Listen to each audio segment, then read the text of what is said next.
Bonjour à tous et bienvenue à ce webinaire sous le thème Le préscolaire, un impact sous-estimé. Je suis Nadia Kadiri, directrice communication et marketing à la Fondation Zakura et directrice de la publication de la revue du Zakura Lab de Journal. Merci donc d'avoir répondu présent à ce webinaire qui a pour ambition, à l'instar des programmes et actions de la Fondation, de contribuer aux efforts déployés pour atteindre l'objectif de développement durable numéro 4, l'éducation de qualité. Donc, l'objectif de ce webinaire est de discuter notamment du rôle crucial que joue le préscolaire pour le développement de l'enfant et à plus long terme du capital humain, de revenir sur les défis et enjeux, ainsi que de dresser un état des lieux du préscolaire au Maroc. Ce webinaire s'inscrit donc dans un objectif de partage de bonnes pratiques et de mutualisation des efforts et fait suite à la publication de la première édition de The Journal en novembre dernier. Brièvement, The Journal, c'est une revue destinée en premier lieu à l'écosystème éducatif au Maroc, aux associations et parties prenantes, et dont les articles sont rédigés par des experts en éducation, en formation, en employabilité, en empowerment. Donc, il s'inscrit dans cette volonté d'être acteur du changement et il a pour mission de valoriser, de diffuser les savoir-faire en matière d'éducation et de formation, mais surtout de vulgariser les informations, les approches à un plus grand nombre pour pouvoir relever ensemble les défis actuels en éducation. Donc, The Journal, cette publication publiée par le Zakura Lab, qui est le pilier recherche, action et développement de la Fondation Zakura, a pour sa première édition le préscolaire, pour principale thématique. Compte tenu de l'importance décisive de cette étape dans l'éducation d'un enfant, mais aussi de l'impact à plus long terme sur l'individu, mais sur la société, on pensait que c'était un premier pas tout indiqué. L'expérience et l'expertise de la Fondation Zakura ces dernières années en préscolaire communautaire a bien évidemment influencé ce choix, mais nous voulions aussi aller plus loin, parce que en ouvrant une fenêtre sur ce qui se fait, mais aussi ce qui reste à construire, pour contribuer encore plus activement au projet national de généralisation du préscolaire de qualité. Donc, voilà, d'où l'importance à nos yeux d'associer différentes contributions d'horizons différents. Et je tiens à remercier les panélistes qui sont là, les personnes et les entités qui ont participé à ce premier numéro aussi de Journal et qui, j'espère, continueront à soutenir cette initiative. Donc, merci à nos panélistes qui sont là aujourd'hui et qui ont d'ailleurs contribué à cette première édition. Madame Vono, spécialiste principale en éducation au bureau de la Banque mondiale Maroc. Monsieur Benzouina, coordinateur de l'unité centrale de l'enseignement préscolaire au ministère de l'Éducation nationale. Monsieur Varli, consultant spécialiste en éducation. Et je remercie Madame Hall, représentante adjointe de l'UNICEF Maroc, qui a accepté de remplacer Madame Barberis, qui a eu un empêchement de dernière minute. Notez qu'une période de questions-réponses est prévue à la fin de l'événement. Vous pouvez donc, durant les présentations, poser vos questions dans la chat box et nous nous efforcerons d'y répondre à la fin. Mais maintenant, tout d'abord, je cède la parole à Monsieur Bilharj, président de la Fondation Zakura. Merci. Merci Nadia pour l'organisation de ce forum et également pour la publication et pour diriger le Lab Zakura. Merci à nos panélistes qui sont plus que des panélistes, c'est aussi des partenaires et je pense en particulier au ministère de l'Éducation nationale, à l'UNICEF, la Banque mondiale également par certains sujets. Merci à tous en tout cas. Je pense que le fait qu'on soit réunis cet après-midi sur un sujet tel que le préscolaire n'est pas anodin. Préscolaire aujourd'hui, c'est ce que j'ai l'habitude de dire, c'est la mère des batailles pour notre pays en tout cas, puisque dans la chaîne de valeurs éducatives que nous avons identifiée au sein de la Fondation, le préscolaire est un élément stratégique puisque c'est le début de la vie. Les 4-6 ans, c'est le début du développement cognitif et il est important qu'on soit présent. Je ne vais pas parler des chiffres, on les connaît tous et je pense que certainement à parler. Mais ce qui m'importe de dire, c'est que la Fondation Zakura a mis le paquet depuis quelques années sur cette question du préscolaire, particulièrement dans le rural, là où le déficit est relativement beaucoup plus important qu'ailleurs. D'autant plus qu'aujourd'hui, on a été quelque part tendu, puisqu'on remercie énormément Sa Majesté qui a donné l'acte de naissance réel de la généralisation il y a quelque temps. Et ceci nous aide beaucoup, en tout cas, sur le terrain, avec l'ensemble de nos partenaires, avec lesquels nous avons déployé le préscolaire partout et pour tous. nous avons l'habitude de notre signature de dire que la Fondation Zakura, c'est le devoir d'agir. Bien évidemment qu'on ne peut pas agir seul, comme en conscience que c'est impossible au regard du déficit historique que nous avons fait garder une thèse tout à l'heure, mais ce qui est important, en tout cas me semble-t-il, c'est que ce webinaire aujourd'hui, en tant que c'est un impact sous-estimé. En tout cas, pour les panélistes et les gens qui nous écoutent aujourd'hui, ensuite, on puisse aussi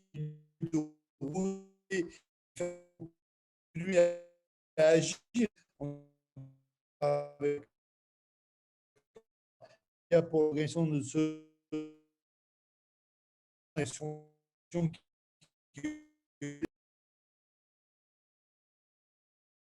du temps spécialisé des acquis, je m'intéressais en travaillant l'initiative BELS, UNICEF, vise à pour améliorer la communication, aider certains pays en place sur des dispositifs de suivi et d'évaluation du sous-secteur de l'éducation et les questions suivies, l'éducation notamment préscolaire. Donc, la tranche d'âge pour le développement de l'enfant, période qui va de la naissance à l'accès à l'enseignement primaire. Et cette période, dans son ensemble, est considérée comme cruciale car 90% du volume du cerveau est atteint à l'âge de 3 ans. Le degré de préparation à l'enseignement primaire a une forte incidence sur les acquisitions formelles de l'enfant durant les premières années et constitue de solides prédicteurs quant à sa future carrière scolaire dans son ensemble. Les avantages de l'éducation scolaire dans l'enseignement primaire ont été largement documentés. Et ce qui est intéressant de noter dans les différentes études, c'est que l'impact du préscolaire est souvent plus fort pour les enfants vulnérables. Le préscolaire agit comme un substitut aux conditions inappropriées du développement de l'enfant dans les familles favorisées. Selon le HCP, dans un rapport de 2015, les statistiques montrent que la proportion des déperditions scolaires à l'école primaire est enfin plus grande par les non préscolarisés. Toute génération confondue, l'accès à l'école est 1,7 fois plus important parmi les préscolarisés que parmi les non préscolarisés. Donc, on voit que le préscolaire, ça a des effets bénéfiques sur la scolarisation, sur l'accès à l'école, la rétention, la réduction du redoublement également. On voit aussi, et on aura des données plus récentes, car le rapport du PNEA du primaire va être bientôt présenté au Conseil supérieur de l'éducation. Donc là, sur les données de 2016, les scores moyens des élèves du qualifiant ayant fréquenté le préscolaire sont significativement plus élevés que ceux qui n'y ont pas été. Donc le préscolaire a un impact sur l'accès à l'école, sur le redoublement, la rétention et surtout sur les acquis scolaires. Donc il y a plusieurs études qui ont été sur un aspect économique, sur le rendement. Donc en fait, ces études focalisées sur les pays industrialisés, mais il y a quand même des études qui ont été faites dans les pays en développement. Et elles montrent que les de rendement de l'éducation du préscolaire s'établissent entre 2 et 12 dollars pour $1 investi selon les études. Donc, la généralisation du préscolaire devrait contribuer à l'augmentation du nombre d'années moyennes de moyenne scolarisation, qui donc mesure du capital humain, est associée à de forts rendements au niveau macro. Pour conclure, différents prestataires de services dans un pays existe une grande variabilité du contenu du service fourni. Et ici, au Maroc, vous avez différents types de préscolaires qui vont être détaillés dans les présentations qui vont venir. Et en fait, ces différentiels de services fournis ont une incidence sur le degré de préparation des enfants lors de l'entrée dans l'enseignement primaire. Donc, si on peut conclure, la qualité du préscolaire est aussi importante que cette gestion. Donc, il faut pouvoir mettre en place des systèmes de suivi de la qualité des services fournis, des acquis des élèves, de leur préparation à l'enseignement primaire. Je crois qu'il y a des choses qui vont se faire en ce sens pour mesurer les acquis des élèves, pour aussi voir s'ils sont bien préparés à entrer au primaire. Donc voilà brièvement pour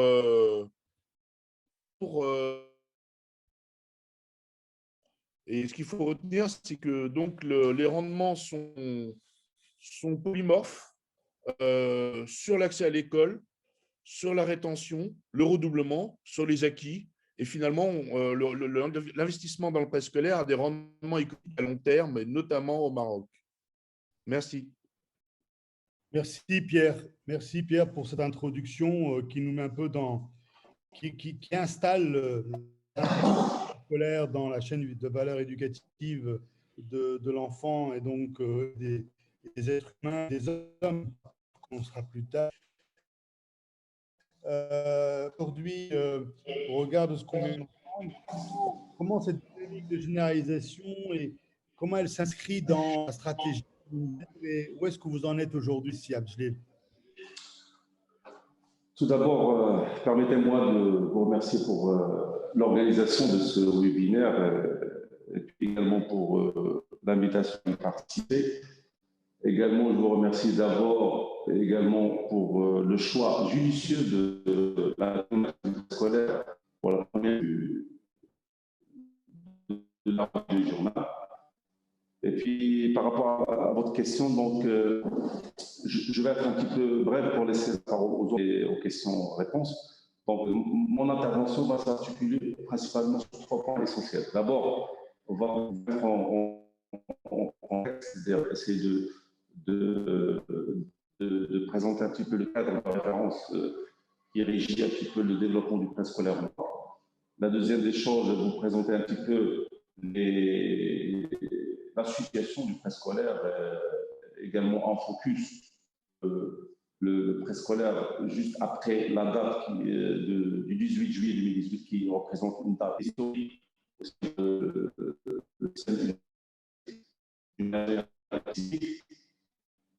et puis également terminer sur le cadre logique d'intervention du ministère par rapport au développement du préscolaire au Maroc. Donc, par rapport à la première question, donc, vous savez que les fondements de la politique de développement du préscolaire au Maroc s'articulent sur principalement que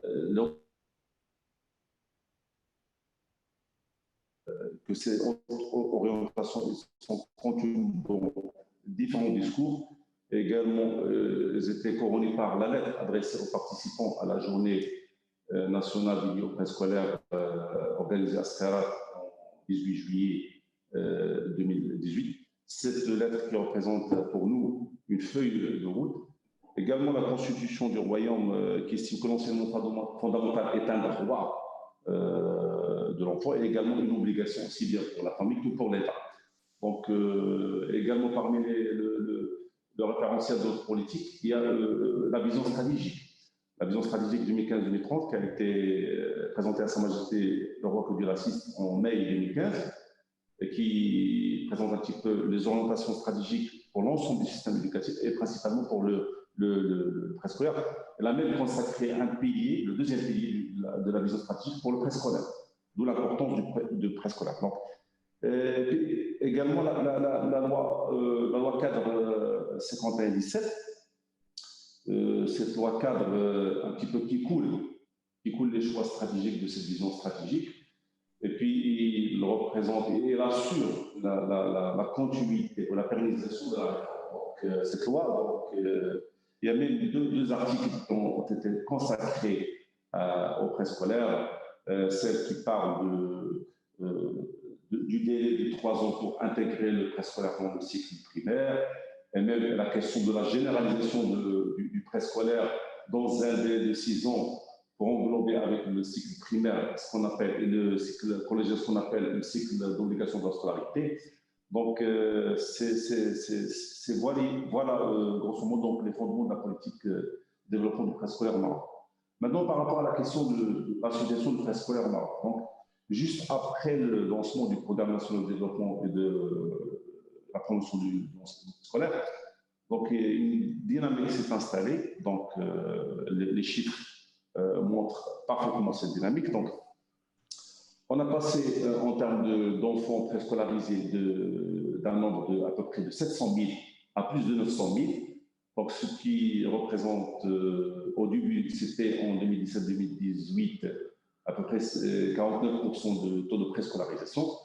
Maintenant, on est arrivé, dernièrement, la dernière année, on est arrivé à 72,5%, qui dépasse largement les prévisions et les projections du ministère au début.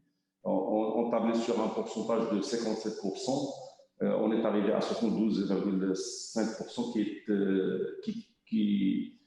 qui représente parfaitement l'engagement et l'implication de l'ensemble des partenaires, notamment les fondations, la Fondation Zakura, la Fondation FFS, également nos partenaires au niveau de l'IDH. Donc, également, il y a eu un changement de la structure du préscolaire au Maroc. Vous savez que lors du lancement du programme national, donc, il y a le préscolaire traditionnel qui représentait à peu près 63%, à peu près les 2 tiers de la population préscolarisée. Maintenant, on est passé à moins de 50% la dernière année. Cette année, c'est beaucoup plus important. On essaie d'avoir les chiffres, on est toujours en train d'affiner un petit peu les dernières statistiques, mais il dépasse largement nos prévisions. Donc, on est dans bon chemin. Voilà, donc je ne vais pas m'attarder sur c'est-à-dire les résultats par rapport à la question de la discrimination positive, notamment pour le milieu rural. Donc, on a gagné à peu près plus de 27 points entre le lancement du programme et la dernière année, c'est-à-dire on a atteint à peu près le 2 tiers des enfants à préscolariser au niveau rural et les 80% au niveau urbain.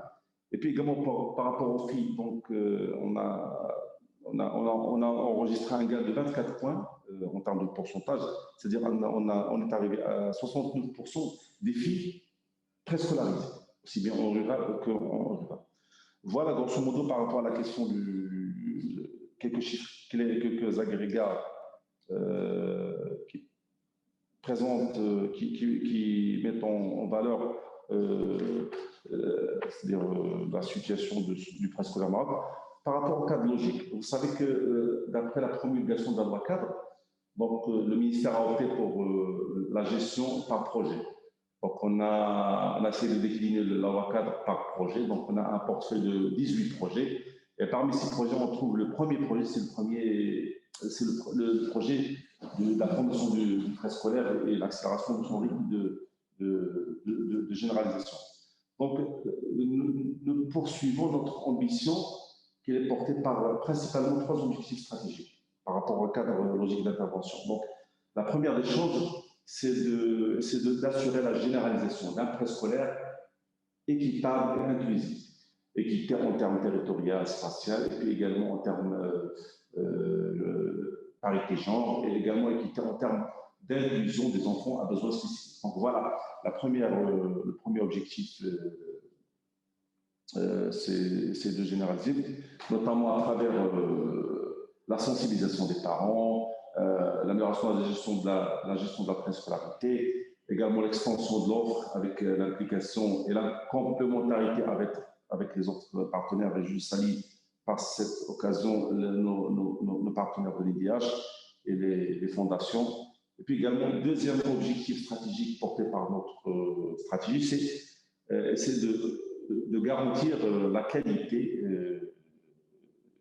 de ce préscolaire. Donc, vous savez, donc, il y a un changement de paradigme. Donc, on n'a pas opté pour une massification. Donc, on a voulu que les 2 choses vont en parallèle, en paire, c'est-à-dire une généralisation, mais une généralisation d'un préscolaire de qualité et pas uniquement une généralisation de l'offre d'une manière globale. Donc, garantir la qualité passe impérativement par le renforcement des compétences des éducateurs. Donc, on a opté pour le moment, au début pour l'élaboration d'un référentiel d'emploi de compétences. Je salue également l'implication de la Fondation Zakura et de nos partenaires au niveau de l'UNICEF et de la Banque mondiale pour l'élaboration du SOREC. Donc, on est arrivé dans une phase de validation après la prise en charge de l'avis du Conseil supérieur de l'éducation. Et puis également, la qualité passe également par la mise à niveau et la réhabilitation de l'enseignement préscolaire traditionnel. Donc, on a passé, je disais auparavant, on a passé de 63% à moins de 50%. Et cette année, c'est beaucoup mieux. Et également par la mise en place d'un cadre de référence de qualité multidimensionnelle qui touche à la fois l'aspect environnement, service, et puis également les compétences des éducateurs, et puis également l'évaluation d'apprentissage des enfants. Donc voilà par rapport à ce deuxième axe d'intervention du ministère. Troisième axe, le dernier axe, c'est lié à la gouvernance, et puis également la question de la pérennisation du financement du préscolaire. Vous savez qu'au début, c'était parmi les défis de la mise en œuvre de cette politique, c'est avoir un financement qui est pérenne et qui soit assuré aussi bien par l'État que par les autres partenaires. Donc, cette gouvernance nécessite également l'amélioration la mise en place des structures dédiées préscolaires au niveau des paliers, aux différents paliers du système. Donc, au début, ce n'était pas des structures dédiées à 100% préscolaire. Maintenant, on parle de structures dédiées à 100%, notamment la structure que je représente, l'unité centrale de l'enseignement préscolaire, a été créée par M. le ministre en janvier, précisément 24 janvier 2020. Et puis également la même chose au niveau des différents paliers du système, au niveau régional, au niveau de chaque académie régionale, puis au niveau de chaque direction provinciale. Donc, d'où l'intérêt du renforcement des structures administratives. Également la mobilisation, la question de la mobilisation du financement de la réforme, c'est une question qui a vu, c'est-à-dire l'implication d'un certain nombre de partenaires, notamment l'IH, les fondations et les autres départements. Donc, on est dans le bon chemin. Et puis, donc, cela va sans dire que l'atteinte des objectifs de notre projet ne peut être assurée que par l'implication de l'ensemble des partenaires. Voilà, grosso modo, ce que j'ai à vous dire. Et merci encore une fois pour l'invitation. Merci. On vous entend pas. On vous entend pas, monsieur Bakar. Vous m'entendez là? Là, c'est mieux? Bon, super. Je disais donc que j'étais en train de vous remercier en tout cas pour cet update du programme de généralisation. Et je vous remercie également d'avoir beaucoup insisté sur l'aspect qualitatif du préscolaire, parce que le but, ce n'est pas de faire du volume, mais de la qualité. Et la qualité, elle passe essentiellement aussi par la qualité des éducateurs, qui est un de nos combats au quotidien. Peut-être qu'on va passer à nos amis de l'UNICEF, à Nassim, si elle veut bien nous faire entendre sa jolie voix et nous dire effectivement comment l'UNICEF aujourd'hui voit ce défi de la généralisation du préscolaire et surtout la dualité entre équité et qualité. Merci, monsieur. Bonjour, collègues. C'est un plaisir d'être parmi vous. Peut-être, si vous me permettez, je vais juste renforcer quelques commentaires qui étaient déjà partagés par nos collègues. Donc, juste pour commencer, vraiment merci à la Fondation Secours de nous avoir donné l'opportunité de discuter la thématique de l'éducation de la petite enfance, qui est vraiment une priorité mondiale pour l'UNICEF. Comme vous le savez, comme c'était bien dit par mes collègues, la protection et l'éducation de la petite enfance constitue l'investissement le plus efficace et le plus rentable qui soit pour amorcer un apprentissage tout au long de la vie et s'assurer que tous les enfants vraiment bénéficient d'une vraie chance de réaliser leur plein potentiel. L'apprentissage dès le plus jeune âge place tous les enfants sur un pied d'égalité et il donne à ceux marginalisés par la pauvreté ou leur origine ethnique, l'handicap, leur localisation territoriale ou leur genre, les utiles dont ils ont besoin pour s'engager pleinement sur la voie de l'éducation. J'aimerais rappeler également que sur un plan d'investissement dans le développement humain, l'éducation de la petite enfance reste l'investissement le plus rentable en termes de retombées sur les sociétés, ce qui était soulevé aussi par nos collègues Pierre. L'UNICEF érige la garantie d'une éducation de qualité de la petite enfance comme fondement de la garantie de tous les droits des enfants. Et c'est dans ce sens, les interventions de l'UNICEF dans plusieurs pays pour améliorer l'accès à l'éducation préscolaire montrent que ces retombées sont importantes pour l'amélioration de la scolarisation des enfants et pour la qualité et de leur apprentissage ultérieur. J'aimerais ajouter que ces bénéfices s'entendent plus largement une mobilisation sociétale fédératrice qui réussit à améliorer la vie de toutes les communautés. J'aimerais cependant souligner quelque chose, que les effets d'une amélioration de l'accès et la qualité de l'éducation préscolaire ne se notent qu'après quelques années de consolidation des efforts d'extension de l'offre et la garantie que les services sont conformes à la qualité requise pour cet âge de l'enfance. Et c'est dans ce sens, dans les prochaines années, on devra être témoin d'une baisse de taux d'abandon au primaire, particulièrement ceux des premiers niveaux de ce cycle, ainsi qu'une amélioration de la continuité et la qualité d'apprentissage des enfants. Il va sans dire que les effets à plus long terme ne pourront être appréciés que quand les premières cohortes bénéficient de retombées du programme national du préscolaire atteindront le niveau d'éducation secondaire et au-delà. J'aimerais insister sur la question de qualité de l'éducation préscolaire. Celle-ci concerne 3 dimensions. La qualité de l'accueil des enfants, la qualité des activités offertes aux enfants et le suivi et appui des praticiens, parents et familles. Pour la première dimension, j'aimerais souligner que la dimension de l'équité est centrale dans la garantie d'accueil optimal des enfants.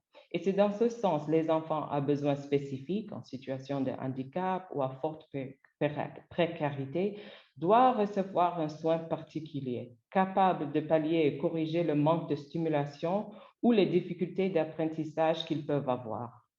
Ensuite, la qualité des prestations est centrale, à la fois concernant la qualité des activités qui sont offertes aux services pour les enfants, mais également le vécu dans les centres de préscolaire et l'environnement qui doit être adapté de façon générale, stimulateur de développement et d'apprentissage. La question de protection et de la garantie du bien-être de l'enfant constitue une nécessité préalable à la garantie de la qualité du préscolaire. Enfin, la question de la garantie de la qualité nécessite un appui constant des éducatrices et des éducateurs du préscolaire. Leur formation, accompagnement et la garantie de conditions de travail dignes sont plus que nécessaires pour garantir la qualité de développement et éducation des enfants. Les implications des parents et des familles est également importante, vu la nécessité de garantir une stimulation au développement dans les foyers et des communautés, ainsi que l'amélioration des implications des familles aux soins portés aux opportunités données aux enfants de renforcer et consolider leurs apprentissages. Comme vous le savez, au Maroc, l'UNICEF a accompagné le gouvernement et depuis le début a lancé le débat sur l'éducation préscolaire et a assuré un appui continu jusqu'au lancement de la politique nationale de la génération de préscolaire en 2018. Depuis, le Maroc fait des avances très importantes dans l'extension d'accès et nous réjouissons vraiment que celle-ci concerne également les enfants les plus vulnérables, particulièrement les enfants en milieu rural. La mise en place d'un curriculum national et des normes et standards qui sont également importants vu qu'elles offrent une visibilité aux acteurs de comment procéder pour garantir la qualité des services et le respect des normes dues pour une éducation préscolaire de qualité. Son suivi et l'évaluation est en cours avec le renforcement et l'appui de l'UNICEF. Et c'est avec ces outils qu'on peut revoir le cadre national d'évaluation avec les ministères de l'Éducation. Cependant, j'aimerais attirer aussi l'attention sur la question centrale de formation des acteurs et particulièrement les éducatrices et éducateurs qui doivent connaître un effort continu et même revu à certaines étapes de la mise en œuvre de la politique de la généralisation du préscolaire. J'aimerais terminer mon intervention en soulignant que le développement de la petite enfance est un ensemble de dimensions invisibles qui nécessitent une intervention à chaque étape.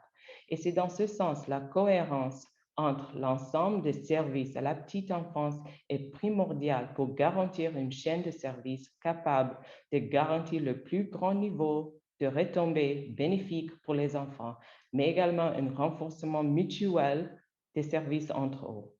Dans ces derniers, les plus importants sont la prise en charge de la grossesse et son suivi, la garantie de la santé et la nutrition, les services de crèche, les programmes d'éducation, l'appui aux parents et familles, et bien évidemment, le dernier dans la chaîne, l'éducation préscolaire.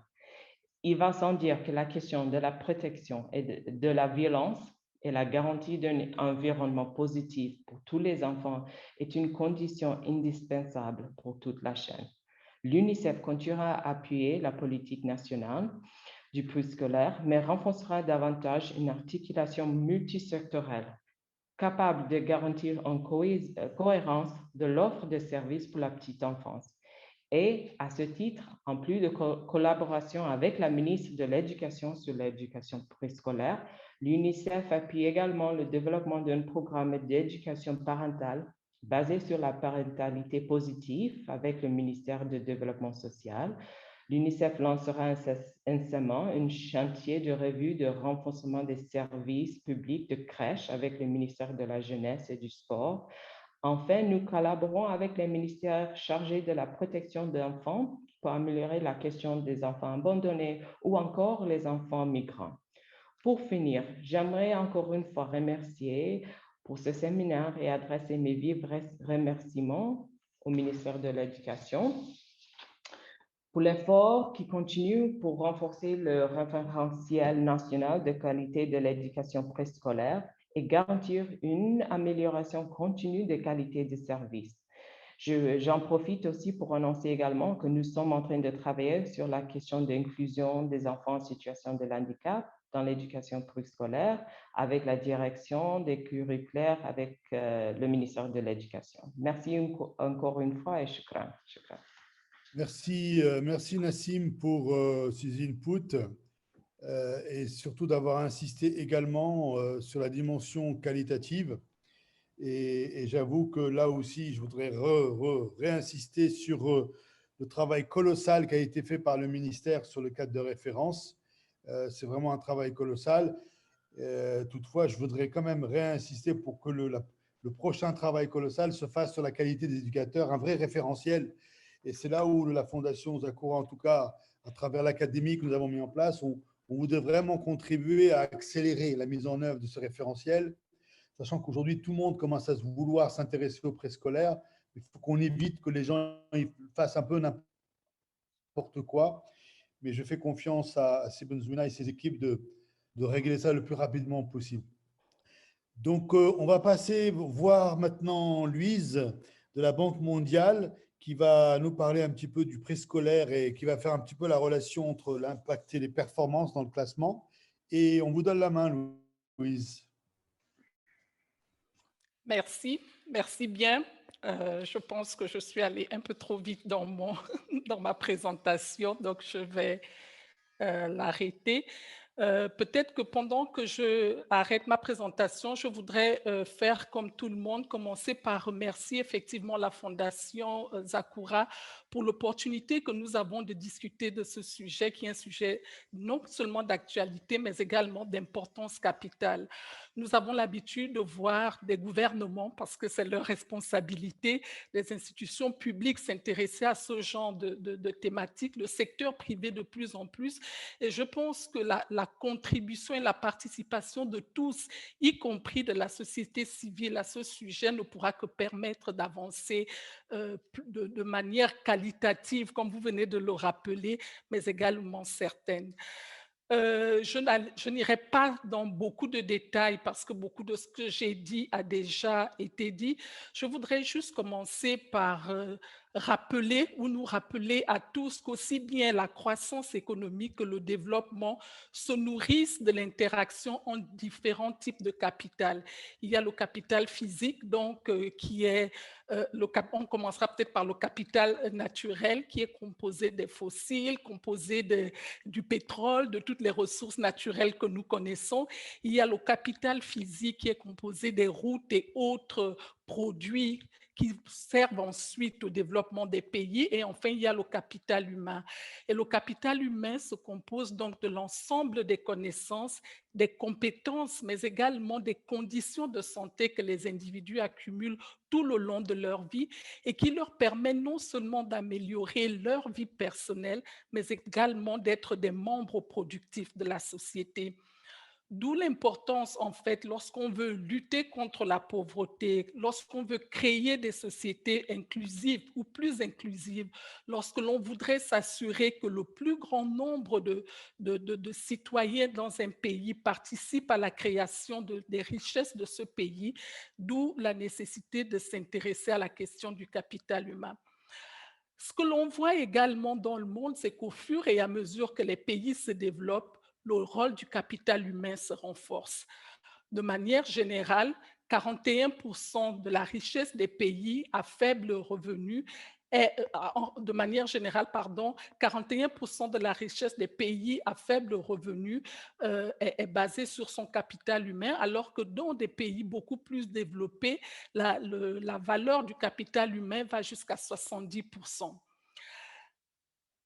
Ce que l'on peut également retenir de cette diapo spécifiquement, c'est que lorsqu'on compare aux autres parties du monde, s'il est vrai que partout dans le monde, le potentiel du capital humain reste largement inexploité, on peut voir que dans la région du Moyen-Orient et de l'Afrique du Nord, il est encore bien plus bas. On estime que les richesses de la région du Moyen-Orient et de l'Afrique du Nord représentent seulement 35% de son capital humain. Il y a donc des opportunités, il y a une opportunité pour faire mieux. Si on passe directement au Maroc maintenant et qu'on se demande ce qu'on sait du capital humain du Maroc, la Banque mondiale a sorti il y a un an à peu près une mise à jour de l'indice de capital humain dans le monde. On se rend compte qu'au Maroc, effectivement, ce qui n'est pas d'ailleurs le cas pour tous les pays de la région du Moyen-Orient, de l'Afrique du Nord, il y a une évolution dans les indicateurs clés de capital humain. De 2010 à 2020, on voit une amélioration au niveau de la santé, une amélioration au niveau de l'éducation lorsqu'on regarde le test de score harmonisé des élèves, une amélioration au niveau de la nutrition. Mais je voudrais quand même insister sur le fait que malgré cette amélioration, toujours aujourd'hui, on estime que 50% des enfants qui naissent au Maroc aujourd'hui seront privés de la moitié de leur potentiel. Et lorsqu'on regarde dans les détails, parce que lorsque vous regardez à la santé, le Maroc est quand même à 97% d'enfants qui ont une probabilité de vivre au-delà de 5 ans. Lorsqu'on regarde également aux indicateurs de nutrition, ils ne sont pas si bas. Par contre, lorsqu'on regarde aux indicateurs d'éducation, ils restent extrêmement faibles. La pauvreté des apprentissages, qui est donc un indicateur qui permet d'apprécier combien d'enfants peuvent lire un texte adapté à leur âge à 10 ans, montre que de manière générale, le Maroc se situe à 66%, ce qui est 2,5 points pourcentage supérieur à la moyenne de MENA, qui se situe à 57%. Encore une fois, cela signifie qu'en moyenne, 66% d'enfants au Maroc âgés de 10 ans ont du mal à lire un texte adapté à leur âge.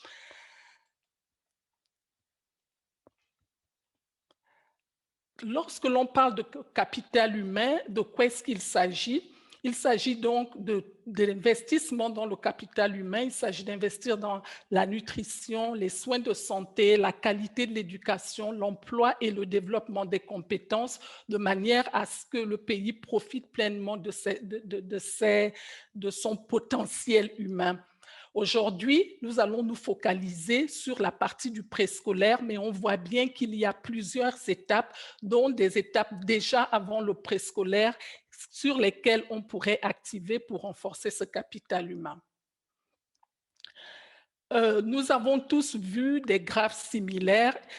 l'objectif ici, le message ici, c'est quand même de montrer qu'en fonction du milieu dans lequel un enfant vit, le stress de ses parents ou le sien, et là je veux parler encore des questions de pauvreté, je veux parler des questions de violence, ça a un impact sur le développement des connexions, le développement des neurones des enfants.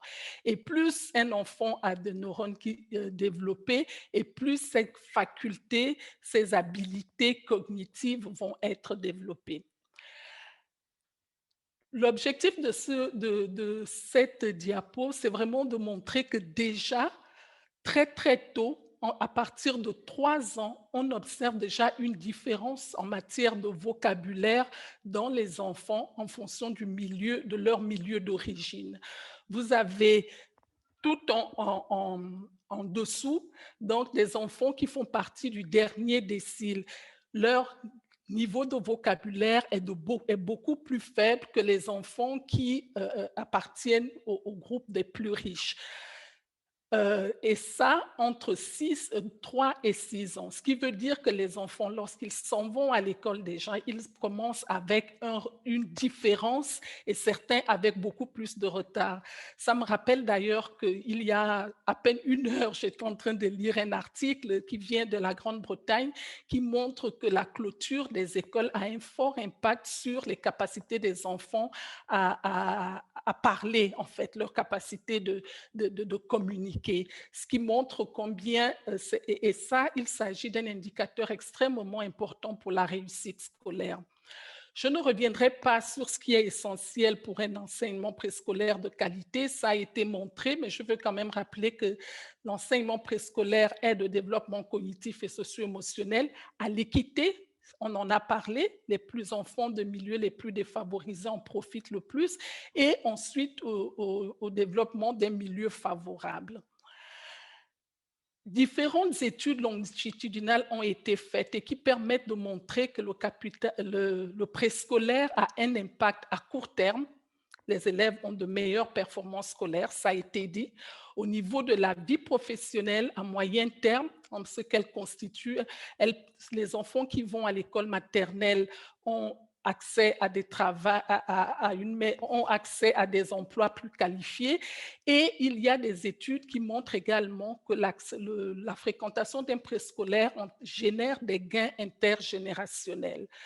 Je vais aller rapidement dans ces détails en disant juste que pour chacun de ces éléments, on va partager la présentation avec vous. Pour ceux qui sont intéressés, il y a plus de détails en fait auxquels vous pourrez avoir accès. Pour ce qui est de l'impact immédiat du préscolaire, j'ai envie de dire, ce qu'on observe à travers les résultats du PISA auquel le Maroc a participé d'ailleurs en 2018, c'est que les élèves qui ont bénéficié d'un enseignement préscolaire ont tendance à avoir de meilleures performances que ceux qui n'y ont pas été. En ce qui concerne le Maroc, vous voyez la différence aussi bien, surtout en lecture, ce qui montre que le préscolaire a quand même fait une grande différence en matière de compétences linguistiques, en maths, aussi bien en maths, en lecture qu'en sciences. Et de manière générale, lorsque l'on regarde les performances des élèves au test PISA, on voit que les élèves qui ont fait plus d'une année de préscolaire ont à peu près 2 à 3 années, leurs performances sont en moyenne de 2 à 3 années de plus que ceux qui n'y ont pas été. Il y a également, comme je l'ai dit, des études qui ont été faites. On a parlé des résultats en fait, du HCP ici, et je suis heureuse de confirmer qu'elles corroborent des études qui ont été faites à l'extérieur dans d'autres pays. Les adultes qui ont fréquenté le préscolaire ont tendance à occuper des emplois qui exigent davantage de compétences, et là on parle de compétences surtout analytiques. Les gains estimés tout au long de la vie sont à peu près de 15 à 34 milliards de dollars. Ensuite, une étude longitudinale en Jamaïque a montré que les adultes qui ont bénéficié d'une intervention préscolaire de qualité gagnent à peu près 22% de plus que leurs pairs qui n'en ont pas bénéficié.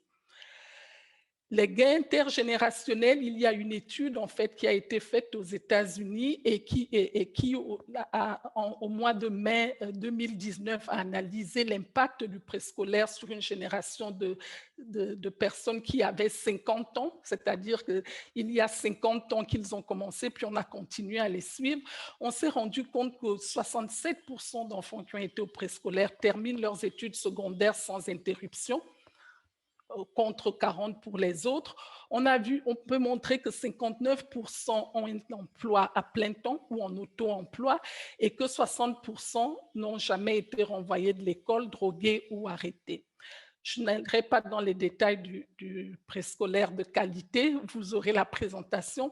Alors, je vais aller à ma dernière slide. Que fait la Banque mondiale? La Banque mondiale, déjà de manière globale, investit depuis plusieurs années maintenant beaucoup plus sur l'enseignement préscolaire, pas seulement le préscolaire, mais toute l'éducation de la petite enfance, parce qu'on se rend compte qu'il s'agit, comme ça a déjà été dit encore une fois, d'un investissement extrêmement rentable. Au Maroc, nous avons un programme d'appui au secteur de l'éducation qui aide, et pour lequel nous travaillons d'ailleurs avec M. Benzouina, pour aider à s'assurer que, alors qu'on parle de généralisation du secteur, il y a des standards de qualité sont également développés. Nous avons un autre programme que nous sommes en train de négocier au moment où je parle, d'appui au développement de la petite enfance. Celui-là ne se focalise pas seulement sur le préscolaire, mais nous voulons regarder même à des périodes avant le préscolaire de manière à optimiser en fait les capacités des enfants. Et ce programme se focalise dans les zones rurales, donc chez les enfants qui en ont le plus besoin. Et enfin, nous avons un programme de transfert monétaire conditionnel qui appuie le Taïsir que tout le monde connaît. Ce qui est intéressant avec ce nouveau projet, c'est qu'il inclut un pilote sur les programmes d'allocation familiale. J'étais heureuse d'apprendre que l'UNICEF s'investit là-dessus. S'il y a quelque chose que nous avons appris vraiment de la pandémie COVID-19, c'est que pour aider les enfants, ça ne suffit pas de travailler au niveau des écoles, mais il faudrait associer des enfants également à ça. Je dirais donc pour finir que le Maroc, c'est clair, et ça a été renforcé par M.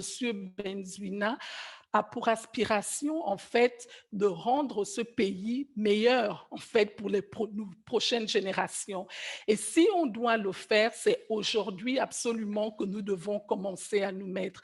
Nous avons vu après l'exposé de M. Benzouina que clairement, il y a une volonté aussi bien politique que technique d'assurer un potentiel aux enfants de ce pays. Nous avons également vu que les parents, pas seulement vu, nous entendons ce que nous entendons des réseaux sociaux, c'est que les parents, aussi bien les parents, les grands-parents, les frères, les sœurs que nous sommes aujourd'hui, rêvent en fait d'une génération qui a des potentiels plus avancés que celle que de la génération actuelle. Et ce que nous avons également entendu, c'est qu'il y a de l'expertise, il y a des évidences, des expérimentations qui nous permettent d'avoir des connaissances sur les meilleures façons de booster le développement cognitif des enfants. Je voudrais encore finir par remercier encore la Fondation Zakura pour cette opportunité en réalité qui nous donne de pouvoir échanger sur les facteurs les plus importants et partager des expériences pour effectivement atteindre les objectifs que le Maroc se fixe d'ici 2030 et au-delà. Je vous remercie de votre attention. Merci Louise pour cette présentation très enrichissante. Et donc, elle m'amène, avant de passer aux questions que nous avons déjà reçues, que Nadia vous posera tout à l'heure, moi, je me permets j'ai une ou deux questions à chacun d'entre vous avant de passer aux autres questions.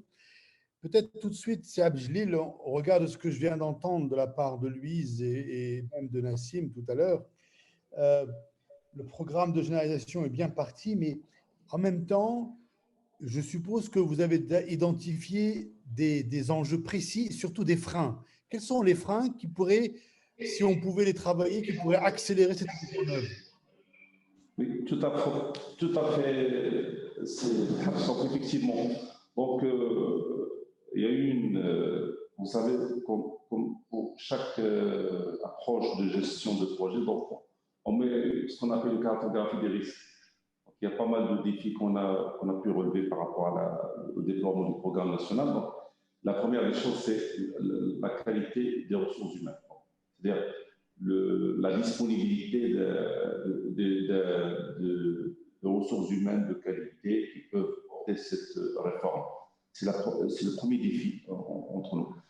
Également, la question, elle est liée parfaitement à la formation de ces indicateurs, donc, la question de l'existence d'un dispositif de formation homogène et qui répond parfaitement aux orientations du cadre curriculaire. Vous savez, donc, le cadre curriculaire, c'est un document de référence qui est le cadre de normalisation, si on peut le qualifier comme ça, de l'aspect pédagogique du monde préscolaire. Donc, malheureusement, on a constaté que, d'ailleurs, on est en train de faire une étude dans ce sens. On veut essayer de dresser une cartographie des pratiques de formation. Donc, on a pu, par une assistance technique, relever un certain nombre de pratiques. On peut, à peu près 5 pratiques qui existent au Maroc par rapport à cette question, qui diffèrent d'un opérateur à un autre. Donc, la question de l'homogénéisation d'un dispositif de formation, elle est une question cruciale donc, sur laquelle on s'attelle. Également la question liée à la pérennisation de la gestion des classes. Vous savez donc que le ministère a opté pour une gestion déléguée des classes préscolaires. Donc cette question de pérennisation de la gestion, c'est une question qu'on est en train d'améliorer d'année en année. Également la question de la pérennisation du financement. Donc le programme, on a fait un chiffrage par rapport à l'atteinte des objectifs, c'est-à-dire la généralisation à l'horizon 2027. Donc on a chiffré un petit peu le besoin en financement de 3 milliards généralement, 3 milliards de dirhams par année. Actuellement, par le budget de l'État, c'est environ 1,5, 1,6 milliards de dirhams. Vous voyez, donc c'est parmi les principaux défis et obstacles par rapport à l'atteinte des objectifs. Donc, question ressources humaines, question formation, qui est parfaitement aux ressources humaines, la question de la réalisation de financement, mais également la question de la gouvernance. La gouvernance, donc, il y a un certain nombre d'intervenants dans le préscolaire. Donc, heureusement que la loi cadre a tranché cette question. Donc, la seule responsabilité, elle revient au ministère de l'Éducation nationale. Donc, c'est une question tranchée. Mais il va falloir suivre en termes c'est-à-dire sur le plan législatif, donc, c'est-à-dire la promulgation de la loi d'obligation de scolarité et les textes d'application qui vont suivre. Donc, la question de la gouvernance également est une question clé et très importante par rapport à l'atteinte des objectifs. Voilà principalement les grands défis par rapport à l'atteinte de nos objectifs. Merci beaucoup, c'est Abdelil. Peut-être une question subsidiaire s'agissant de la partie qualité des RH et dispositifs de formation. Comme vous le savez, c'est un sujet qui nous importe beaucoup aussi. Est-ce qu'on peut imaginer que demain, un partenariat public-privé peut s'installer pour cette question-là? Parce qu'il y a des actifs, il y a des expériences. Et comme vous le savez, nous, on a toujours travaillé de concert avec vos services et avec l'UNICEF pour mettre en place un cadre. Et moi, mon inquiétude est la suivante, c'est qu'aujourd'hui, on est pas mal sollicité par les associations et parce qu'il y a un besoin. Je salue ça, je trouve ça très bien que la société civile s'installe durablement là. Et en même temps, il faut mettre à disposition les talents, les cadres de formation. Donc, je pense que là, il faudrait avoir une approche holistique et accélérer le travail sur la formation. Je pense que nos amis de la Banque mondiale ou de l'UNICEF seraient peut-être aussi très intéressés à concourir à la mise en œuvre et à la mise en place d'un vrai dispositif qui serait piloté à terme par le ministère, bien évidemment, mais avec un partenariat public-privé. Et encore une fois, la Zakura Academy, elle a été créée pour ça. Et on a vu que nous, toutes les éducatrices qu'on a formées aujourd'hui dans un cadre, hein, encore une fois, qui a été validé par vos services et l'UNICEF, ben, elles donnent de très bons résultats, à telle enseigne qu'aujourd'hui, même le ministère nous les pique, commence à nous les piquer dans le rural pour étoffer ses propres écoles. Donc, ça veut dire qu'il y a une urgence à former plus, à former mieux, dans le cadre d'un partenariat public-privé. Là, moi, je serais tout à fait disposé à discuter avec vous de ça. Ah oui, bien entendu. Donc, si vous permettez, par rapport à cette question, donc le ministère elle essaie de mettre en place deux composantes à déployer en même temps. Donc, la première composante elle est liée à une formation certifiante de l'existence, c'est-à-dire sans doute on va se baser sur les pratiques, et notamment nos partenaires, notamment les fondations qui ont eu une très grande expérience dans ce sens. Et puis il y a également la deuxième composante liée à une formation diplômante. C'est là, elle est à mon sens un moyen à long terme, si on peut le dire comme ça. Donc, par rapport à la première composante, bien entendu, donc, il est indispensable de penser à mettre en place un PPP dans ce sens-là. Donc, sans doute. Donc, c'est une question parmi les axes sur lesquels on travaille. Très bien. Merci beaucoup. Peut-être une question à Pierre, s'il est toujours avec nous, tout à l'heure, sur l'aspect, on va dire, économétrique un petit peu des choses. Le regard de l'économiste sur la partie marocaine et sur cette question du préscolaire, qu'est-ce qui vous a le plus marqué et quels sont, d'après vous, les atouts que le Maroc a aujourd'hui pour pouvoir accélérer et éviter qu'on sous-estime l'impact du préscolaire? Comme je le disais, le préscolaire a des rendements encore plus élevés dans les populations défavorisées. Or, on sait qu'il y a un point aussi, c'est qu'il y a une différence entre la langue qui est pratiquée à la maison et la langue qui est aussi enseignée. Et le préscolaire peut amener à niveler un peu les différences socio-linguistiques qui peuvent exister au Maroc. Donc, je pense que les rendements vont… et la stratégie du ministère vise le rural, les populations défavorisées. Il y en a aussi dans l'urbain, comme l'a mentionné un des participants. Mais je pense que les rendements s'observent surtout dans les classes défavorisées, des mères qui ne sont pas alphabétisées. Et donc, ça devrait pouvoir niveler les inégalités. Ça ne va pas résoudre tous les problèmes du système éducatif marocain, mais ça devrait quand même largement y contribuer. D'accord. Merci beaucoup, Pierre, pour Il est 3 cet heures. éclairage. Peut-être, Louise, si vous voulez bien, je voudrais revenir un peu sur les ratios, les chiffres que vous nous avez donnés. Et je voudrais que vous partagiez avec nous peut-être, pas un comparatif, mais encore une fois, les facteurs de succès du Maroc versus des pays similaires aujourd'hui. D'après vous, quels sont-ils? Merci. Je vais répondre à votre question. Je voulais juste, si vous permettez, réagir également à la question que vous veniez de poser à Pierre par rapport au rendement. Je voulais dire qu'il est aussi important, lorsqu'on parle du préscolaire, qu'on ne voit pas seulement le rendement pour le pays, pour l'économie, mais également penser au rendement pour l'individu. Ce qui est clair aujourd'hui, c'est qu'il y a un certain nombre de compétences que l'on appelle généralement des compétences de vie courante qui ne vont pas nécessairement se traduire par le niveau de salaire ou par le niveau d'éducation que l'on aura, mais la capacité à gérer ses propres problèmes, la capacité à gérer, à se prendre en main et en prendre en main tout les personnes qui vivent autour de soi. Et je pense que c'est quelque chose qu'il ne faut pas sous-estimer. Plusieurs personnes reprochent au secteur de l'éducation de ne pas forcément permettre aux gens d'avoir accès aux emplois. Mais je veux dire, on grandit par rapport à l'emploi, mais on grandit également en tant que personne. Et ça, c'est quand même un rôle que l'éducation continue à jouer. Quels sont les facteurs de succès du Maroc? De mon point de vue, quand on regarde par rapport à d'autres pays, le Maroc, je pense qu'ils sont de deux ordres. Le premier, quand même, je pense, c'est la clarté de la vision du Maroc. La même vision est partagée à différents niveaux. Au niveau le plus élevé, au niveau de la société. Ce n'est pas moi, en arrivant au Maroc et après avoir travaillé dans plusieurs pays, c'était la première fois de voir comment est-ce que la société civile, des fondations comme Zakoura, peuvent contribuer directement à la mise en œuvre d'une politique publique. J'avoue qu'en arrivant, j'étais un petit peu sceptique. Après presque 2 années au Maroc, je me rends compte que c'est un gros avantage sur lequel le Maroc devrait pouvoir capitaliser. L'autre gros avantage, je pense, c'est cette tendance à agir au niveau national, mais également au niveau rural.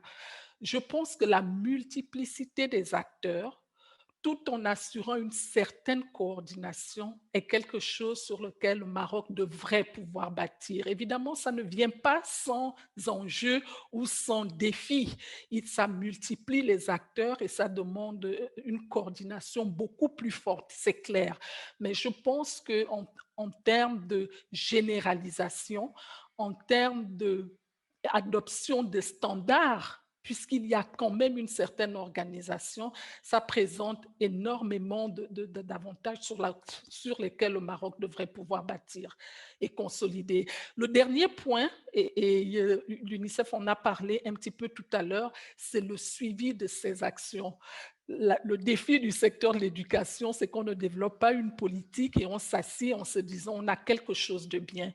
Avoir un système d'évaluation qui permet de voir exactement dans quelle mesure les standards mis en œuvre continuent à répondre aux besoins en fait du système, je pense que c'est quelque chose qui pourra également, sur lequel le Maroc se focalise actuellement et qui devrait pouvoir apporter des résultats.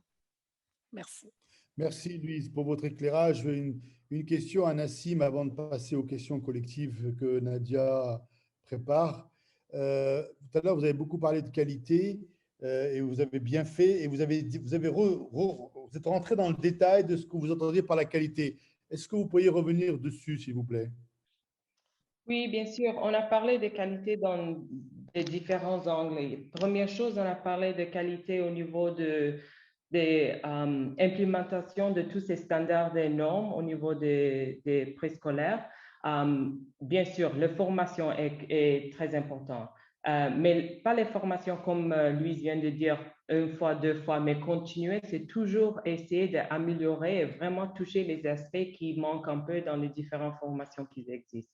Deuxième chose, c'est aussi d'inclure la famille et la communauté dans ces efforts. Louise aussi vient de mentionner le rôle de toutes les sociétés civiles, mais aussi l'aspect des parents et la communauté de savoir que cette période dans la vie de l'enfant est très importante. Oui, bien sûr, on commence à l'école, mais continuer les qualités, c'est vraiment basé au niveau de la maison, avec la mère et les parents, tout le monde en sachant que cette période, si on investit au maximum, on va avoir les bénéfices tout au long terme de la vie de l'enfant. Et aussi, on a parlé de cet aspect de multistructurel, des aspects multistructurels. Bien sûr, si, comme nos collègues de la ministère aussi parlé de ces aspects de coordination entre les différents ministères, d'essayer vraiment que les institutions préscolaires sont une maison pour que tous les services pour l'enfant peuvent être offerts ou bien se référer pour l'enfant. Protection, santé, nutrition, si on réussit à faire tous ces aspects-là des services multisectoriels, le rôle des parents, l'engagement de communauté, vous avez parlé du secteur privé, on parle de formation des éducateurs et éducatrices. Déjà, comme Louise et les autres ont dit, le cadre est déjà là, la volonté politique, les standards, les normes, mais vraiment maintenant de rentrer dans les détails et créer un mouvement, si on peut dire, pour les enfants les plus jeunes, ça appartient à tout le monde pour assurer cette qualité des efforts. Merci. Comme dit l'expression, le diable est dans les détails.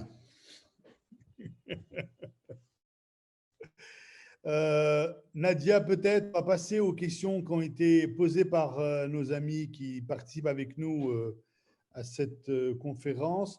Je vous laisse le micro peut-être pour poser les questions et à qui elles s'adressent. Oui, il n'y a pas de souci. Donc, en fait, nous allons passer aux questions. On va essayer de faire 3 premières questions, y répondre et revenir au fur et à mesure jusqu'à ce qu'on le temps soit fini. Donc, nous allons donc répondre à 3 premières questions qui ont été envoyées par email. Alors, nous avons une personne qui nous a dit les styles d'enseignement adoptés dans l'enseignement préscolaire favorisent l'autonomie de l'élève, pédagogie par le jeu, plutôt que la transmission des connaissances comme c'est le cas au primaire, style transmissif. Donc, la question est, peut-on adopter le même modèle pédagogique pour les deux environnements éducatifs, préscolaire et primaire?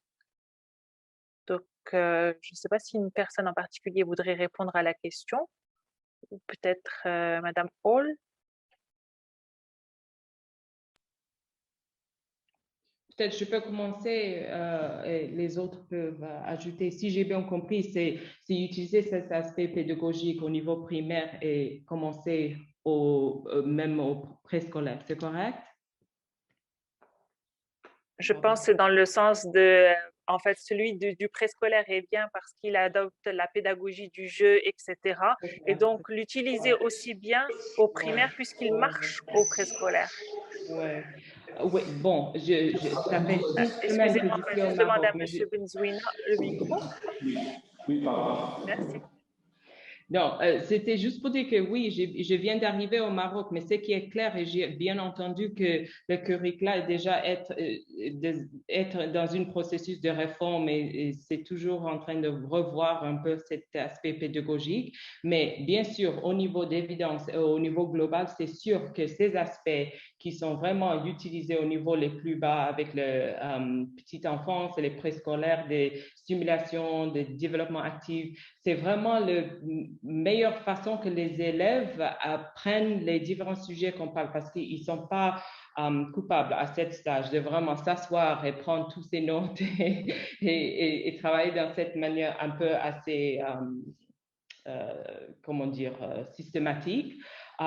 Mais je sais que mes collègues, même mon collègue Khalid, qui est notre spécialiste d'éducation, peut aussi donner quelques ajustements. Mais je sais que le pays vraiment essaye de voir cet aspect de réforme en commençant petit à petit. Donc, je crois, on peut dire que cet aspect sera intégré petit à petit dans les aspects.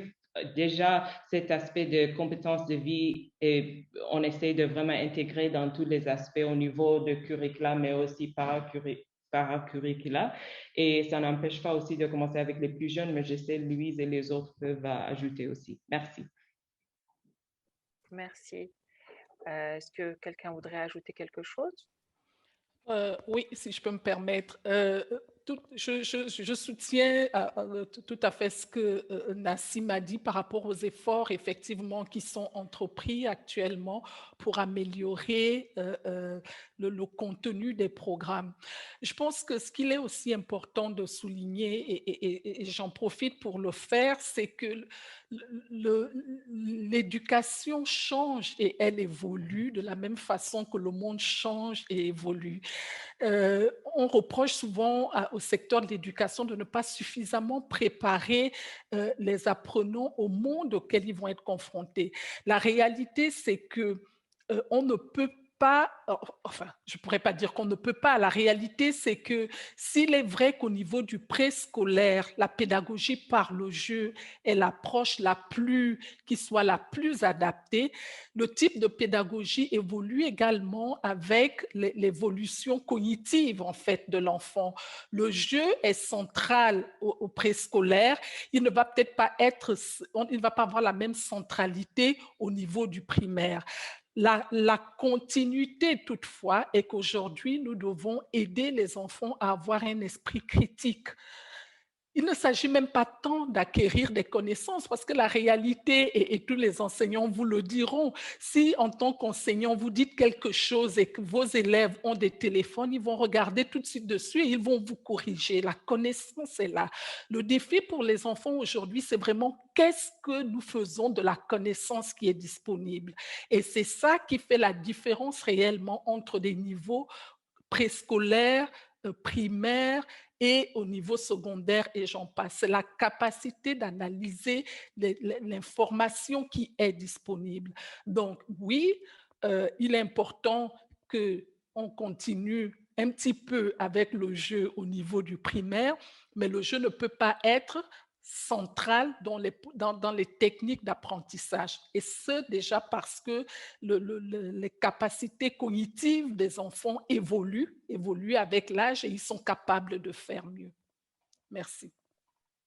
Donc, justement, la question qui suivait, c'était du coup, quelles pratiques pédagogiques peut-on mettre en place pour assurer cette transition entre l'enseignement préscolaire et l'enseignement primaire? Ce qui reviendrait un petit peu à ce que vous disiez, il y a des apprentissages que l'on est prêt à faire au préscolaire et d'autres au primaire, mais donc, du coup, est-ce qu'il y a une transition qui est préférable pour le passage? Bon, je réponds rapidement, je suis sûre que les autres, les autres panélistes vont répondre, pardon. Il y a nécessairement une transition et la transition se fait exactement comme l'évolution de l'âge et du développement psychocognitif de l'enfant. On ne peut pas passer d'un apprentissage qui commence par le jeu, qui a le jeu comme élément central, à un apprentissage direct qui va sur des compétences précises. Il va falloir effectivement que cela se fasse de manière, comment dire, il doit avoir une progression là-dedans. Si je prends un exemple simple et basique, à l'école, au préscolaire, on apprend aux enfants à faire des formes, on leur apprend à faire des formes qui ressemblent à des lettres, sans nécessairement devoir leur apprendre à connaître les règles. Ça les prépare effectivement à l'apprentissage de la lettre et de la lecture plus tard. C'est d'ailleurs ce qui fait la différence entre un enfant qui a été au préscolaire et un qui n'a pas été. L'enfant qui a été au préscolaire est habitué à ces signes qui ressemblent à quelque chose. Alors, quand il s'en va à l'école primaire, il peut tout simplement se concentrer sur quelle est la signification de ça. Comment est-ce que je l'appelle? L'enfant qui arrive au primaire découvre le signe et apprend à savoir à quoi il ressemble. Donc, il y a cette continuité qui se développe. Merci. Très bien, merci. En fait, nous avons plusieurs questions aussi qui tournent autour de la qualité. Donc, la qualité revient, je pense que les panélistes voient aussi les questions s'afficher au fur et à mesure dans la section questions-réponses. Et donc, à différents niveaux, différents angles, je vais poser les premières, puis peut-être qu'il y en a qui se chevaucheront et qui répondront par elles-mêmes. Donc, par rapport à la question, donc, quelle synergie et quelle coordination entre les acteurs pour garantir un préscolaire de qualité? Là, on parle un peu de la multisectorialité qui parlait, aussi de la synergie entre les différents acteurs. Peut-être Monsieur Benzouina? Oui, parfaitement. Donc, cette question que je disais auparavant, c'est parmi les défis et les enjeux de la mise en place de la politique en matière de développement du préscolaire. Donc, vous savez, donc, cette question, heureusement, a été tranchée par la loi cadre. Donc, le ministère est assure la coordination du préscolaire à l'âge de 4-6 ans, une fois généralisé, on passe à l'âge de 3 ans. Donc, cette question de coordination elle est un petit peu tranchée par la loi. Maintenant, question de synergie. Donc, en fait, le lancement du programme national de développement du préscolaire, sincèrement, constitue une opportunité pour l'ensemble des acteurs, des opérateurs dans ce secteur. Ça veut dire que la journée même du lancement a connu la signature d'un certain nombre de conventions de partenariat et de conventions cadres avec un très grand nombre de partenaires. Mais je cite principalement un acteur que je salue encore une fois, c'est l'INDIH. L'INDIH a voulu que son plan d'action se cale parfaitement aux objectifs du ministère. C'est un plan d'action qui est un peu complémentaire par rapport à notre programme et qui vise principalement les zones où il y a une difficulté. Donc, vous savez, donc, la question de capillarité de l'INDIH et de cette flexibilité d'action, surtout en milieu rural, nous a parfaitement aidé dans le déploiement de notre stratégie. Donc, cette question de synergie, de complémentarité avec les différents acteurs, c'est parmi les facteurs de réussite de la mise en place de notre programme. D'abord, on cite les différents, c'est-à-dire partenaires institutionnels, mais n'oublions pas également les partenaires, notamment les associations, la société civile, notamment les fondations, et puis les autres associations qui ont une expérience assez importante dans le préscolaire, mais également les bailleurs de fonds et les partenaires, notamment l'UNICEF, l'UNESCO et puis la Banque mondiale, donc qui ont un rôle très important en matière d'accompagnement et d'assistance, également de transfert de bonnes pratiques, du benchmark par rapport aux pratiques, c'est-à-dire les bonnes pratiques à l'international, qu'on peut même essayer de capitaliser sur ces bonnes pratiques. Et puis voilà, donc voilà grosso modo ce que je peux vous dire par rapport à cette question. Je vous remercie, Monsieur Benzouina. Est-ce que d'autres panélistes voulaient intervenir par rapport à la question de la qualité, peut-être par rapport à une question qui a été orientée dans le sens de la qualité des apprentissages au préscolaire à ce moment-là, et quels sont les moyens et les stratégies à adopter pour réaliser la qualité du préscolaire dans ce sens-là? Si vous permettez, si pas vous, je vais rebondir sur cette question. Donc, j'ai essayé de présenter au début le cadre d'intervention du ministère. Donc, l'objectif principal en parallèle de la généralisation, c'est la promotion de la qualité de l'enseignement préscolaire. Donc, indéniablement, il passe d'abord par la formation des ressources humaines, le renforcement des compétences, et puis également la mise à niveau et la réhabilitation du préscolaire traditionnel, qu'on le qualifie maintenant de non structuré, et puis également la question de la mise en place d'un cadre de référence de qualité multidimensionnelle,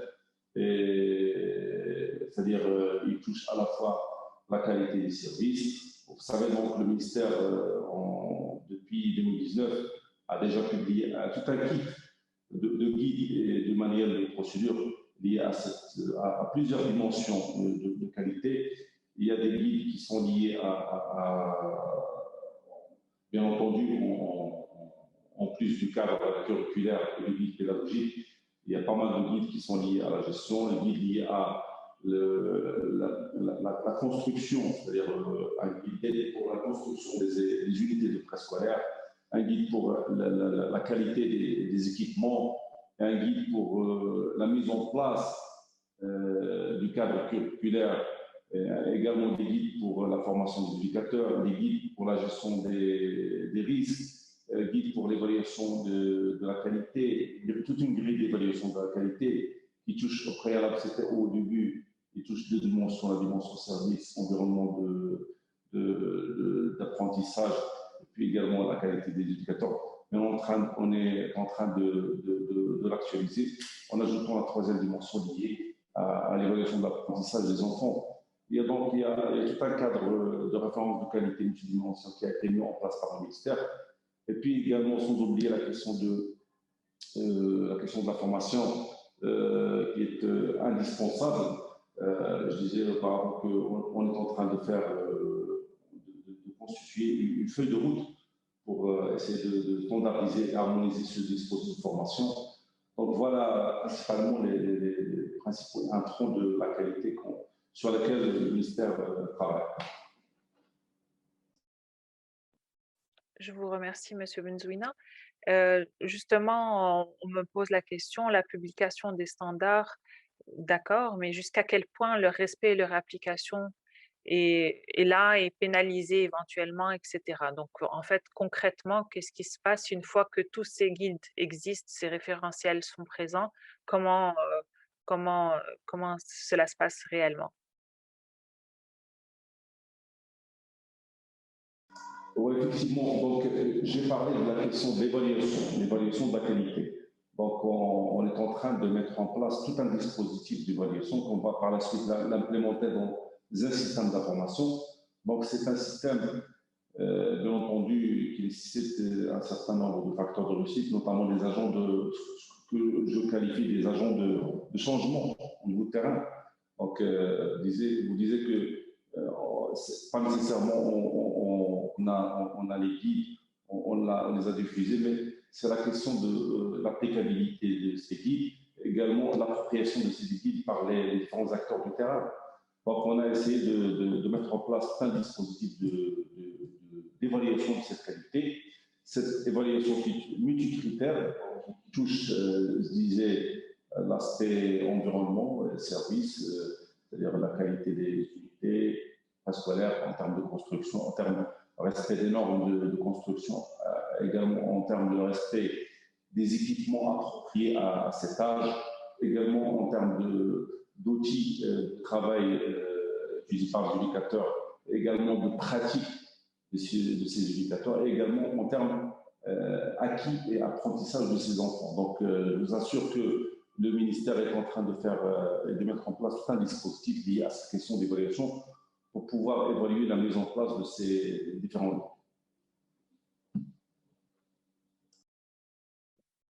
Je vous remercie. J'essaye de voir en même temps toutes les questions qui sont posées et éviter de reposer des questions auxquelles on a peut-être répondu entre-temps. Donc, excusez-moi, ça me prend quelques secondes pour lire en même temps et écouter aussi ce que vous dites pour éviter de vous reposer les questions. Donc, j'ai une question. Quels sont les fondements ainsi que les principes directeurs adoptés concernant la formation initiale et continue des éducateurs? On parle donc de la formation des ressources humaines pour s'assurer finalement d'un préscolaire de qualité. Donc, à ce niveau-là, est-ce que un des panélistes voudrait intervenir par rapport à la formation des ressources humaines? Ok, je vais bien commencer. Je suis sûre Merci, Louise. que merci, les autres voudront. Je pense que par rapport aux ressources humaines, la première chose, la plus importante, c'est déjà d'avoir un curriculum qui soit clair, que l'on sache exactement quelles sont les compétences que l'on cherche à développer auprès des enfants à la fin du préscolaire. Une fois que ces compétences sont clairement définies, on peut plus facilement aller vers ce que le ministère a fait sous le leadership de M. Benzouina, à la définition des référentiels du métier et des compétences attendues d'un enseignant du préscolaire. Il faut absolument qu'il y ait une adéquation entre les deux. Par exemple, au préscolaire, les enfants sont beaucoup plus sensibles à la relation humaine, au socio-émotionnel, qu'ils ne le sont nécessairement au niveau du secondaire. Au préscolaire, les enfants ont besoin un peu plus de voir comment les choses se font. Ils ont besoin de percevoir, ils ont besoin d'imiter beaucoup plus que ça ne l'est à des niveaux de développement plus élevés. Donc, la base pour un référentiel de métier de qualité, c'est déjà de savoir ce qu'on attend de ces enseignants. La deuxième chose, et il faut le dire, on n'en a peut-être pas assez parlé, M. Benzouina est là, nous le discutons souvent, nous en parlons souvent avec lui, c'est qu'il faut quand même un peu de stabilité dans le statut de ces enseignants du préscolaire. La réalité, c'est que si vous voulez avoir une main-d'œuvre de qualité, si vous voulez attirer une main-d'œuvre de qualité, il faut également être prêt à y mettre les mesures incitatives nécessaires.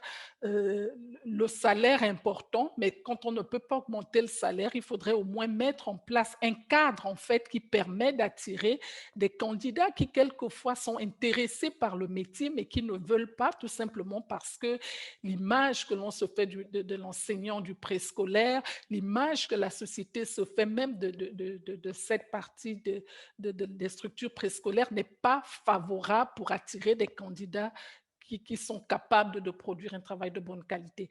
Donc, de mon point de vue, il y a donc, le curriculum qui doit être clair, le référentiel des métiers de ces éducatrices doit être clair, et enfin, 3, un problème qui reste d'actualité sur lequel on a un peu parlé déjà, c'est le statut des éducatrices pour attirer des éducateurs de qualité. Exactement. Merci beaucoup. Alors, nous avons aussi d'autres questions concernant la connaissance de l'enfant évolue en raison de l'environnement qui change, mais aussi de l'avancée de la recherche scientifique. Les références présentées dans le cadre curriculaire dans ce sens sont tout à fait dépassées et ne font aucune référence aux connaissances sur le cerveau de l'enfant et tout ce que nous apprennent les neurosciences cognitives, sociales et affectives.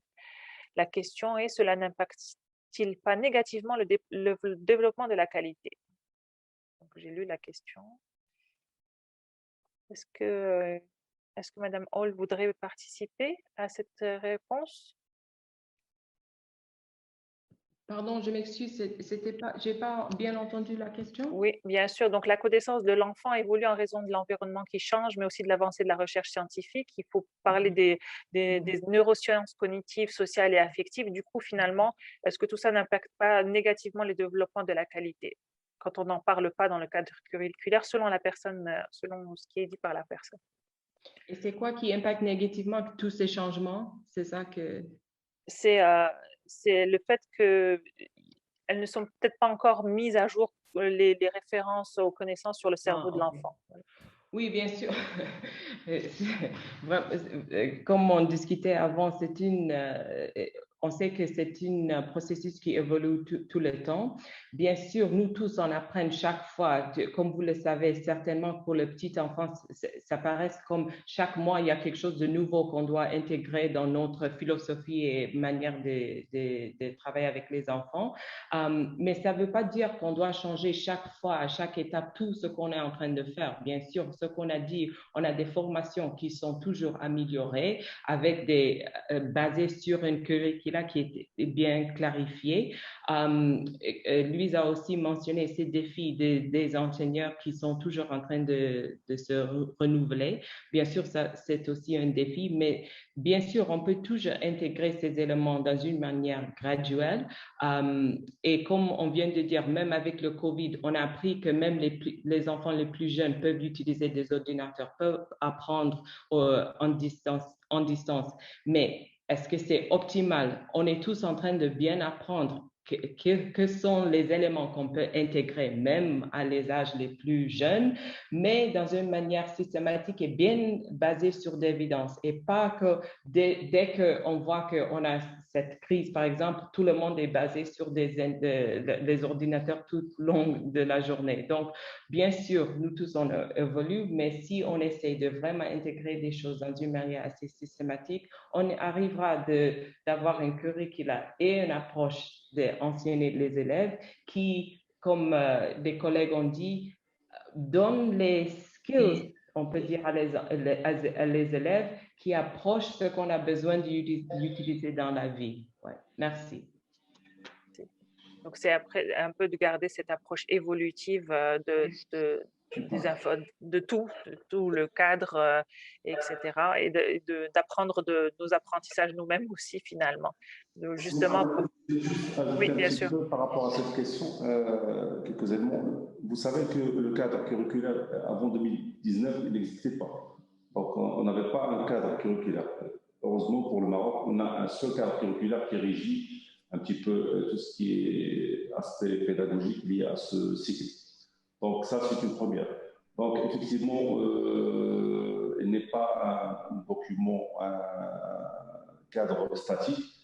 Bien entendu, il y a la possibilité de la révision vu le contexte qui change. Prenons par exemple le cas de la pandémie Covid. Donc, ça a impacté les apprentissages pour l'ensemble des cycles.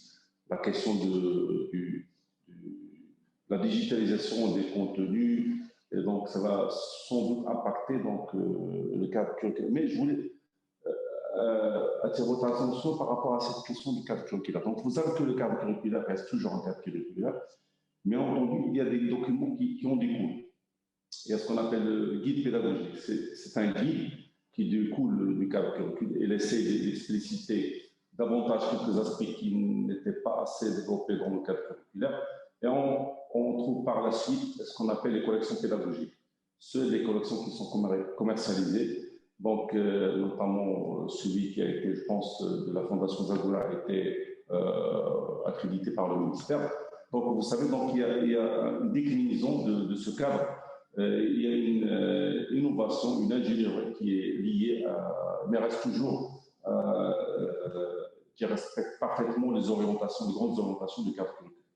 Mais il y a ce qu'on appelle des innovations qui peuvent être apportées par rapport à cet aspect-là. Merci du complément d'information. Donc oui, des ajustements qui sont faits au fur et à mesure des apprentissages par rapport aux différents supports que nous avons actuellement. Je ne sais pas s'il y a d'autres questions auxquelles nous n'avons pas encore répondu. Et sinon, je pense qu'on pourra mettre fin au webinaire. Mais avant, je voudrais donc juste vérifier quelques secondes. Donnez-moi 2 secondes, je fais défiler. Donc, on a parlé beaucoup de formation, de la qualité. Il y a des questions par rapport au contexte linguistique particulier qui est voilà. Au Maroc, nous avons un contexte linguistique particulier. Quel est le dispositif linguistique idéal préconisé? Oui. Ok, je ne suis pas linguiste, mais peut-être que je peux commencer à répondre. Et comme vous l'avez dit, c'est vraiment un échange entre experts et pour savoir ce que l'on sait, en fait, du développement du cerveau de l'enfant. C'est que les enfants ont la capacité, en réalité, d'apprendre plusieurs langues du fait de la plasticité de leur cerveau. Okay? C'est assez facile pour un enfant d'acquérir et de maîtriser plusieurs langues. Mais il est nécessaire avant ça qu'il ait quand même une base solide dans une langue. Comme ça va lui permettre de faire des transferts très facilement dans les autres langues.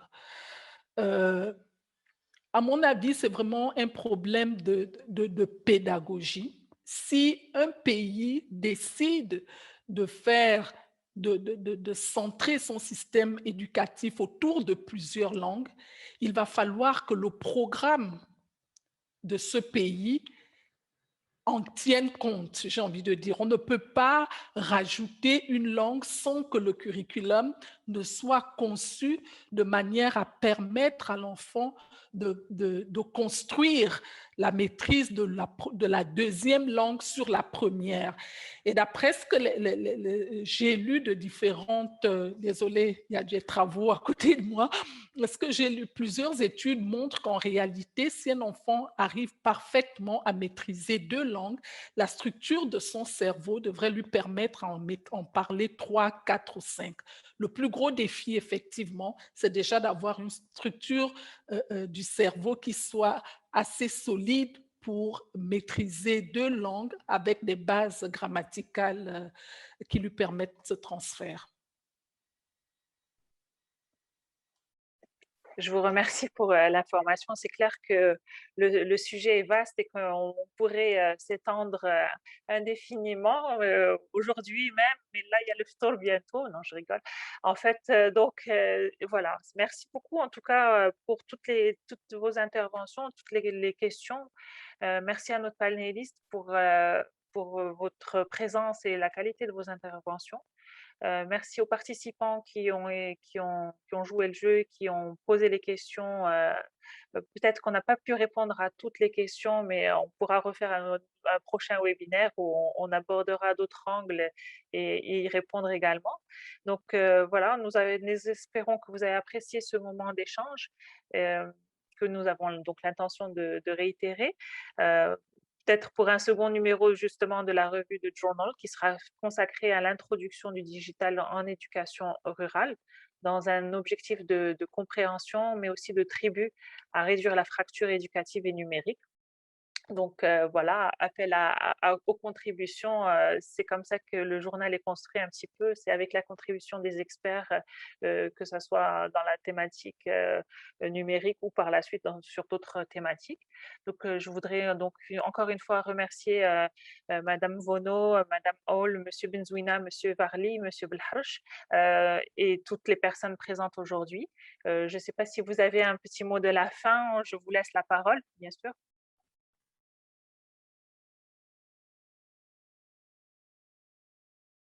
Je voulais réitérer mes remerciements à la Fondation Zagora et la saluer pour les efforts qu'il effectivement déploie au profit du préscolaire au Maroc. Et j'ai hâte de voir de près les différents acteurs de cette fondation. Donc, Inch'Allah, il y aura l'occasion, juste après le Ramadan, de se voir de près et discuter du devenir du préscolaire et de l'implication de la fondation dans la mise en œuvre de ce programme. Merci encore une fois. Merci, avec plaisir. Monsieur Belharach? Pierre, peut-être? Non, je vous saluais seulement, je croyais qu'on avait fini. À vous.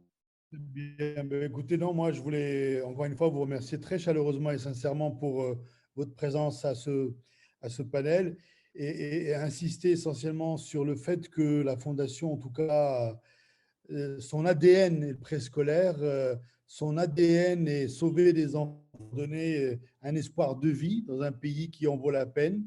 Le préscolaire et les enfants, c'est un projet de nation, ce n'est pas juste un projet ponctuel, donc les résultats ils sont sur la durée, c'est des générations. Néanmoins, il faut qu'on soit très professionnel dans tout ce que nous faisons, c'est-à-dire aussi bien le cadre, les RH, et peut-être conclure sur les RH dans le sens où on a beaucoup parlé de quels étaient les fondamentaux, mais un élément qui est essentiel pour moi, c'est aussi de mesurer la passion pour ces gens qui voudraient devenir éducateurs, parce que c'est un vrai sacerdoce. S'occuper d'enfants, ce n'est pas une sinécure, c'est assez complexe. Et je pense qu'on a besoin de gens passionnés dans notre pays pour éduquer les enfants. Et comme vous l'avez dit, plus vite ils sont éduqués, plus de chances ils auront dans leur sortie de vie. Et c'est notre responsabilité à tous en tant que citoyens et en tant que politiques. Je laisse les politiques à leurs responsabilités, mais nous, en tant que citoyens, en tant qu'ONG, nous avons notre part du travail à faire et on doit la faire. Voilà. Merci à tous et à toutes.